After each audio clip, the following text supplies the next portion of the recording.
There's something so elegant and lovely and delicious and digestible about sourdough bread. There's a real challenge to making certain products with sourdough, but the payoff is huge.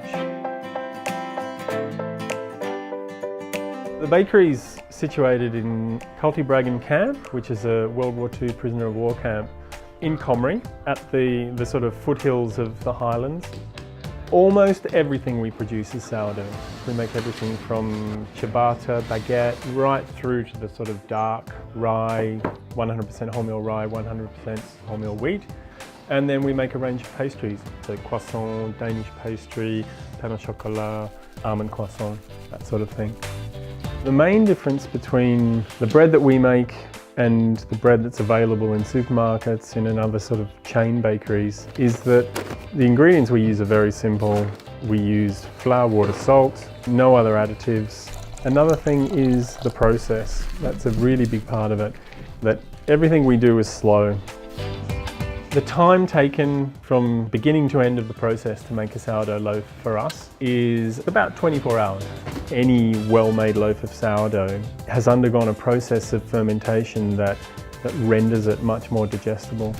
There are people who choose to eat it because they simply can't tolerate industrial breads and they find they can eat sourdough bread without discomfort. We call ourselves an artisan bakery, and a big part of being an artisan bakery is the fact that things are done by hand.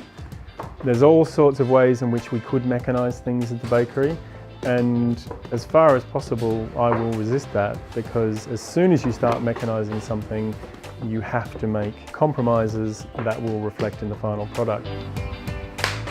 We quite deliberately do everything we can to use local flours. We're working with Andrew Whitley. He has a project called Scotland the Bread, and that project is about creating a local grain economy in Scotland.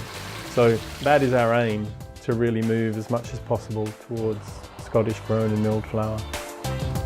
We were really lucky early on that Andrew Fairley, who sadly passed away last month, he really responded to what we did, and he decided to stop making his own bread and chose us as his bread supplier.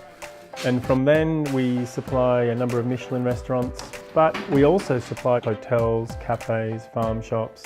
We also do farmers markets, and yeah, that's something that I really love doing. It's really my face-to-face contact with the people who eat my bread. Certain people will make a beeline for us at farmers markets, and you know they know exactly what they want. They've eaten it, they simply respond to the quality of what we do.